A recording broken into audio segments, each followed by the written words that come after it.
Jamaica. Make we do the right thing. Make we live good today for a better tomorrow. Talk it out. Don't fight it out. The time by the Ministry of National Security is 6:30. The Integrity Commission remains under the white-hot light of scrutiny in the wake of two reports from separate media outlets. The first report concerns its investigation into the statutory declarations of the Prime Minister Andrew Holness. The second report concerns its investigation into 8 politicians across the political divide for the crime of illicit enrichment. The question is the Commission working in the best interests of the Jamaican people, or is it, as so many in the public are saying, a haughty organization that speaks down to rather than speaks with the people it pretends to serve?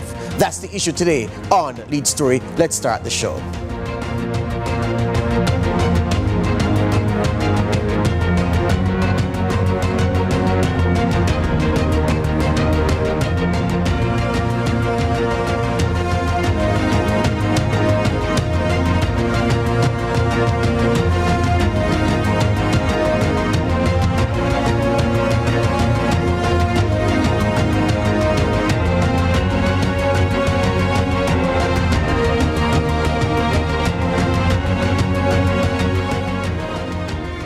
Welcome to Lead Story here on CVM TV. My name is George Davis. So good to have you with me here on this Tuesday afternoon. Now, in case you've been under a rock, well, even if you've been under a rock, the wind or air would have been able to squeeze under our water.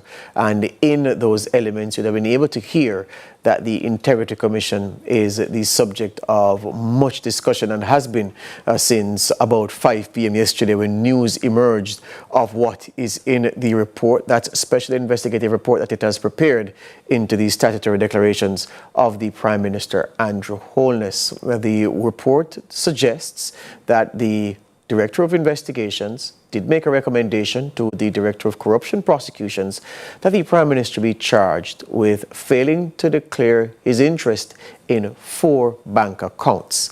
Those 4 bank accounts on which he is listed, we understand, as the emergency contact. 2 belong to his mother, 1 to his father, and 1 to his former constituency office manager. The Director of Investigation said, yes, there is a charge to answer, and he recommends that the Director of Corruption Prosecutions lay those charges, but the Corruption Prosecution Director said there wasn't enough to mount a credible prosecution because the evidence given to support the laying of charges was not stronger than the explanation tabled by Mr. Holness to justify and satisfy why it is that he had not so declared. So that's the dynamic issue at play here where the statutory declarations are concerned. Then another report in the Jamaica Observer newspaper published earlier today, published this morning, which says now 8 politicians are under a separate investigation at the level of the IEC. We've been told that it's separate and apart from the so-called illicit 8, so 8 more who are now under investigation for illicit enrichment, and there were details given by the Jamaica Observer as to what charges were against which individuals. Surprisingly for many people, and I say surprisingly because the narrative has been that only one side in the Parliament has the issue of illicit enrichment to deal with, but the Observer report said of the 8 politicians, 5 were from the opposition PNP and 3 were from the governing JLP, and we're trying to get some perspective from persons in the know about how it is that we should reconcile these issues facing the Integrity Commission at this time. But we'll take our first break and when we come back, we'll get right into it. This is Lead Story on CVM TV.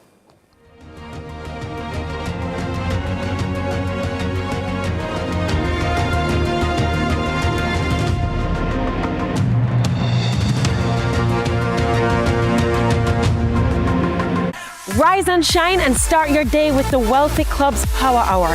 It's a transformative mind-body workout infused with strength training, yoga, meditation, and journaling. Every Wednesday from 5:30 a.m. to 6:30 a.m. Starting September 11th, join us for free live in person right here at the Marketplace in front of Camila's Kitchen, or you can join in from anywhere in the world thanks to our friends over at Just Create. And afterwards, refuel with your post-workout breakfast from Camila's Kitchen to truly support your wellness and your fitness goals. Catch us for this special workout hour on CVM TV on Mondays from 5 a.m. to 6 a.m. and a repeat at 5:30 p.m. to 6:30 p.m.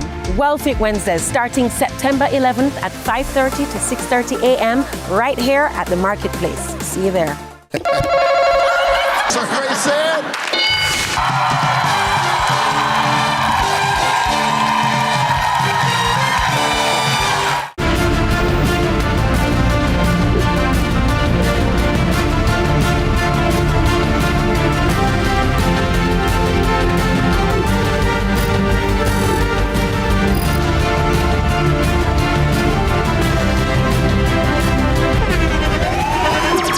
The internationally acclaimed On Stage with Winfred Williams. At a new time, Saturdays at 8 p.m. on CVM TV. So much more than entertainment. John Mark! Celine, what going? We can't say we're a friend now, Celine. We have to take on the road. Yeah, man, I'm take out the same way. All right, Lord, thank you so much for this day. Me, I do the work. Yeah. And the people them accept it.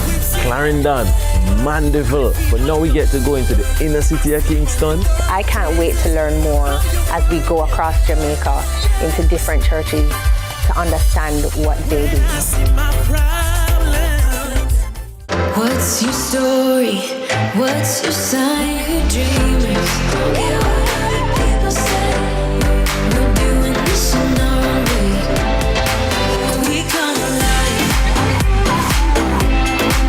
We come alive. We come alive.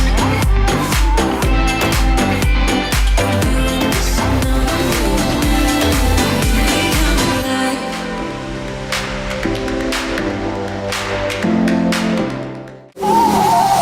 You know my heart goes crazy when you take the lips touch mine. Let's explore our love.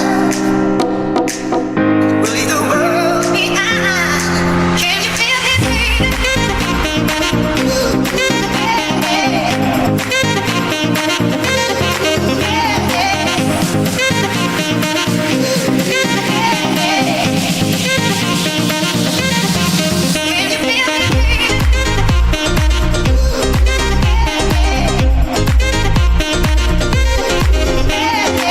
This is Schoolboy Football, September 7 to December 14 on CVM TV.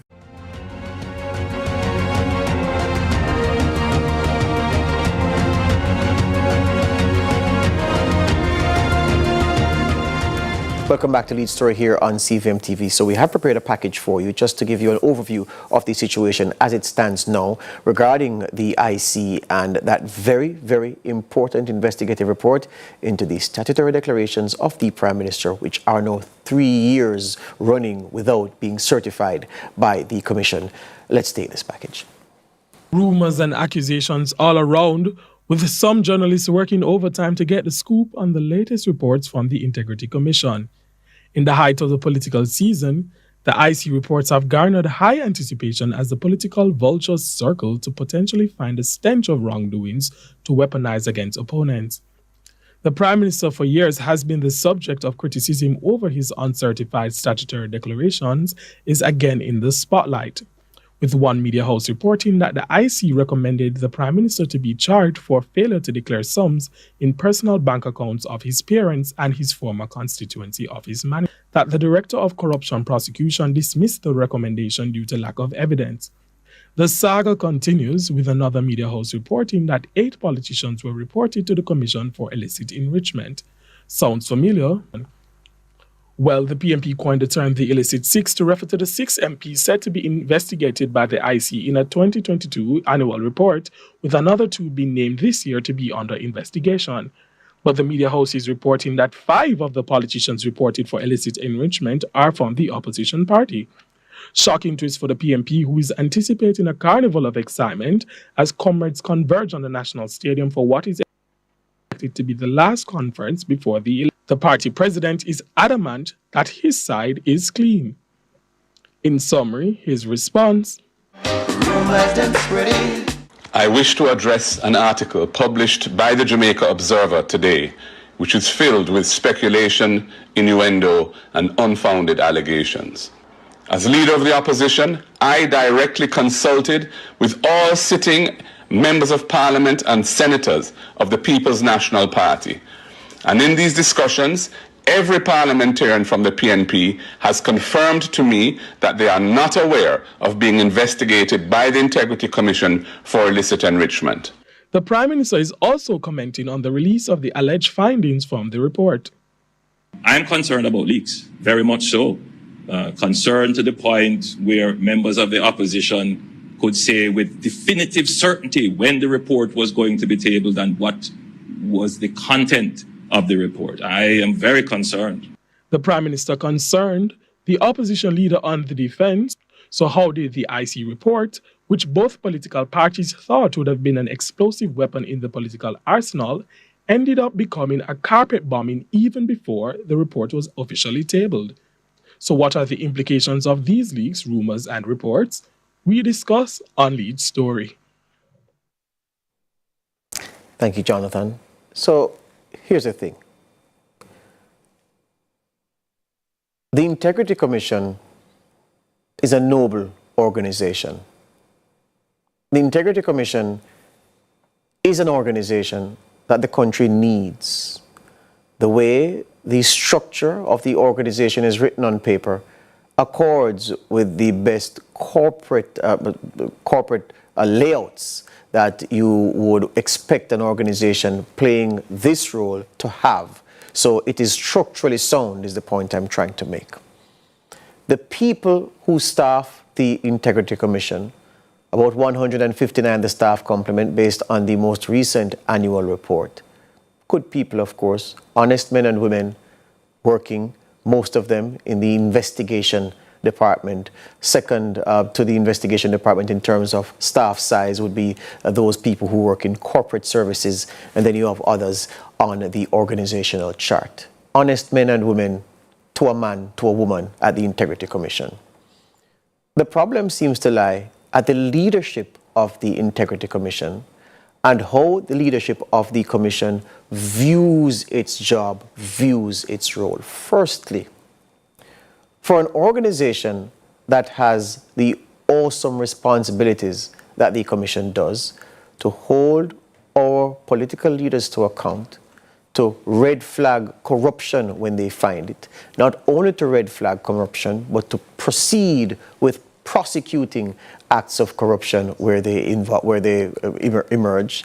Fact of the matter is that for an organization like that, the key thing is for the people to believe in it. The Integrity Commission, the way it speaks to its various publics, does not lend itself to the kind of enamored relationship or respectful relationship that the viewing public should have of an organization with its might, with its power, with its reach, with its mandate. It seems as if it speaks down to it. It speaks through diktat. It speaks from on high. And it tosses a press release whenever it feels a mind to. It doesn't respond to the issues that are consuming the public with a view to explaining where the situation lies. That is but just one of the issues I have with the Integrity Commission. There is a problem I have fundamentally with people and organizations who behave as if they've been sent by God to do the work that they're doing, and so they lose the common touch with God himself, whomever your God is, places at the center of the religious exchange between themselves and those who are adherents to the religion they lead. Yeah? More on this after the break. I'll introduce the Executive Director of JAMP, Jeanette Calder.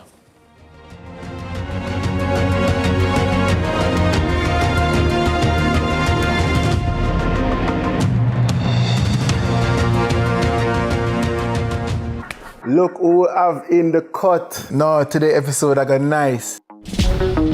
Legends, Senator, my longtime brethren, the great, all-star, the king, and the man himself. Salute!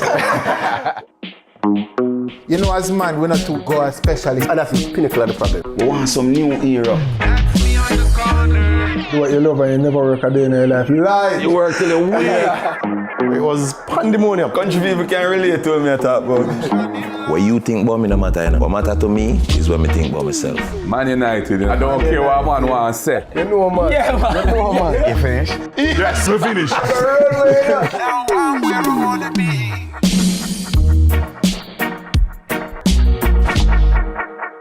The Cut is brought to you by Flow.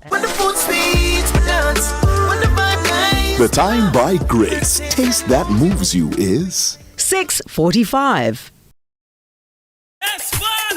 John Mike! Celine, where you going? You can't say we're a friend now. Celine. We have to take on the road. Yeah, man, we have to take out the same way. All right, Lord, thank you so much for this day. Me, I do the work. Yeah. And the people them accept it.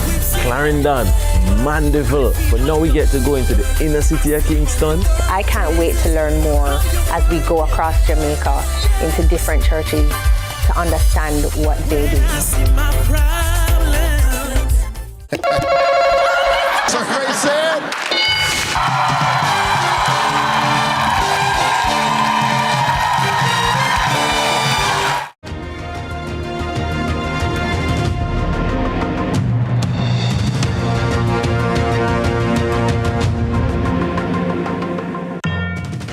Jeanette Calder, Executive Director of Jamaica Accountability Meter Portal, JAMP, joins me now. Jeanette, we've lost some valuable time, but let's crack on with the remaining time that we have left. Question for you.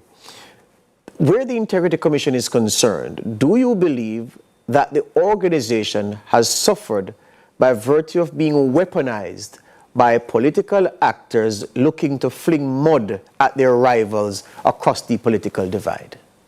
The quick answer for that, George, is yes. All right. In that light, does the commission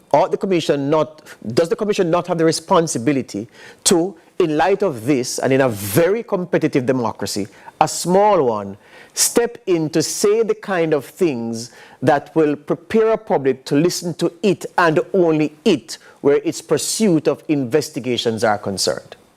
Yes, we are aware, however, of the limitations. If there's one thing the public is aware of, is the limitations on what the Integrity Commission can do to clarify, to clear up, to unmuddy those very dangerous waters you just mentioned. So, George, what you have effectively done, which I don't think the media has done enough of, is like any policy decision, there are pros and there are cons. Mm-hmm. There are reasons for the gag, there are reasons that one can make to say the gag is not a good idea.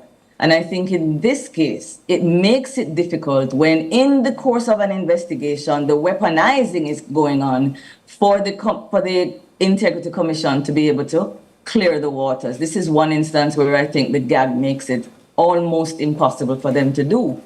However, if I may say, I have been concerned like you, George, for a number of years for the extent to which the public and the education and the understanding around this legislation has been wanting. To be fair, the Integrity Commission, and they provide this by press release all the time, the very many different areas of government where they are educating public officials and the parliament. Yes. But the public and the media, where there's so much of the conversation and the need is, it has been almost zero, and that has been a concern for JAMP. There's a small thing in context, Jeanette called a small thing, but I think it's bigger than small. Here's what I'm saying. The form of the Integrity Commission's releases, you and I understand these things very well, and many people like us understand them well. But for the various publics served by the Commission, I am taking it upon myself to assume that not many people understand the form and the language used. And it's almost as if, well, we don't care who understands what we're saying as long as those who we're speaking to do. And I see that as a problem in the relatability issue that the Integrity Commission does not have in this moment. I agree with you in terms of how the members of the public would be able to easily understand those press releases. But two comments, George. Yes. They are press releases. So the truth of it is that it is directed at the press, and the press has a responsibility, which is what? To educate and inform the public. Now, yes. I believe that the media has a responsibility to assist the public in understanding it better. That's one. But number two, I don't know if you have noticed, George, how many times the name of the communication officer on those press releases have changed. It is indicative to me that the commission is actually trying. Now, the commissioners nor the directors are not communicators. What they need is a good communication arm. And just from observing how many times the name of the person distributing those press releases have changed tells me that there are attempts, but they have not quite been successful. And I So only I'm said saying public and the parliament itself has a responsibility. Now, George, let me quickly say on that note, the Integrity Commission is the only anti-corruption body that has an oversight committee in the parliament for itself. Yes. That tells you the importance our parliamentarians have placed on it. So I am also saying to you, is there not a responsibility for the members of the parliament who sit on that oversight committee to utilize a very important mechanism, which is to call in the members, the commissioners, and ask them, compel them, because if you're summoned to parliament, you have to unpack and clarify. Well, two things.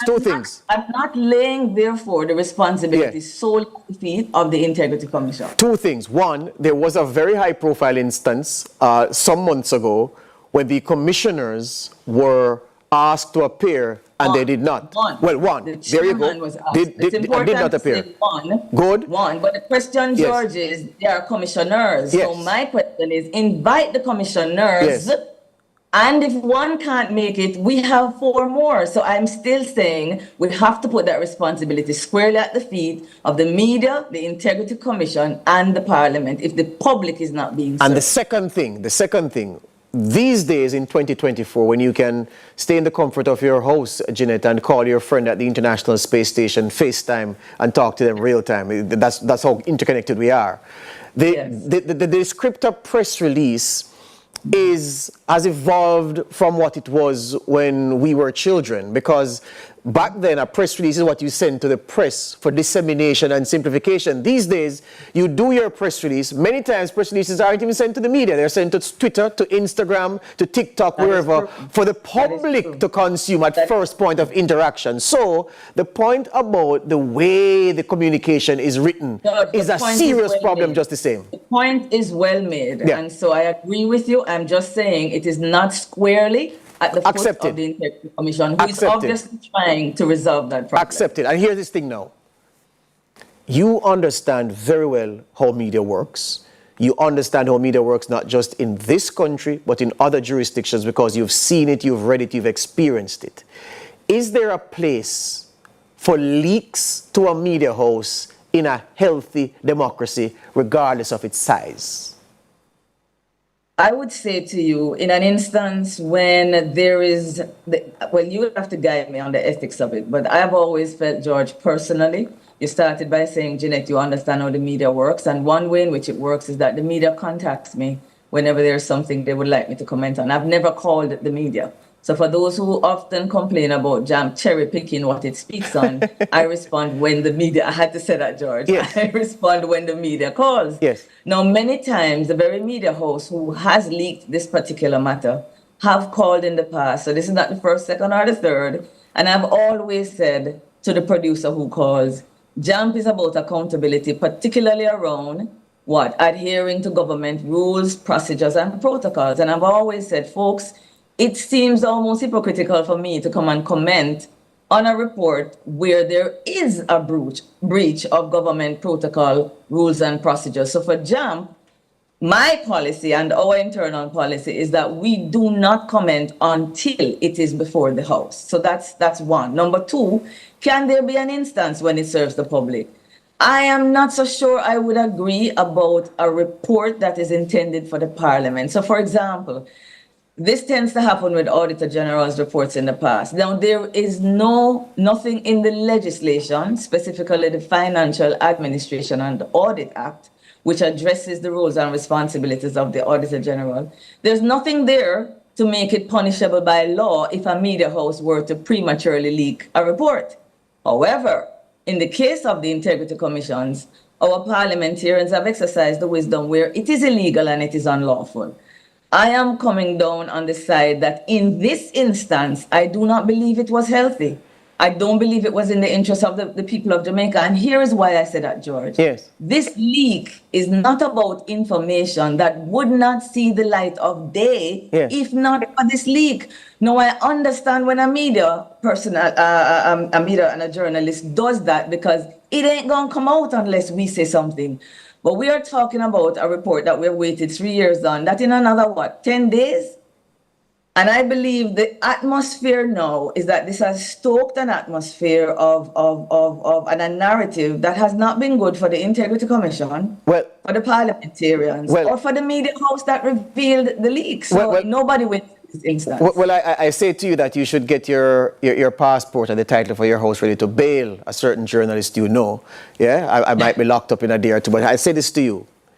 Yes. Where the matter is concerned, from the perspective of those who published what they saw, the public interest in this matter is unprecedented. There has not been a bigger singular issue occupying the minds of Jamaicans on traditional and social media than the Prime Minister's statutory declarations. Everywhere you go, every rum shop, every nail shop, and we go to nail shops as well. We do the pedicure and the manicure, Jeanette. We go to the barber. You go to the sophisticated places to have brunch. Yeah, you go to line with your friends and family. It is the table topic. The report is published. We are being told weekly by political actors what is in the report and what the report's implications will be. With the information now available and with sources who have trusted us over the years to keep them on the right side, who have said, well, this is what is there. I believe that in those instances, a media house has a right to exercise its duty on behalf of the people who don't have the access that it has to say, well, for the hot matter that has been carrying for months, these are the key findings. Well, George, I want to first say that in relation, my comment stands, by the way, it's unlawful and it shouldn't have happened. And I believe another 10 days would have done no harm. I believe the leak has actually done more harm for all the parties involved. However, let me just go a step further to say, one of the things that, and you can relate to it, is that I have had documentation from anti-corruption bodies come into my hands. My reading of it has been very different from journalists and media houses. So part of the difficulty that I'm having as a stakeholder is that I'm getting bits and pieces of a report, and I am not placed in a position to decide for myself how to interpret it. There is only one media house that has been interpreting it for 2 days in an atmosphere where one of the positives of waiting until all the media houses have it in their possession is that the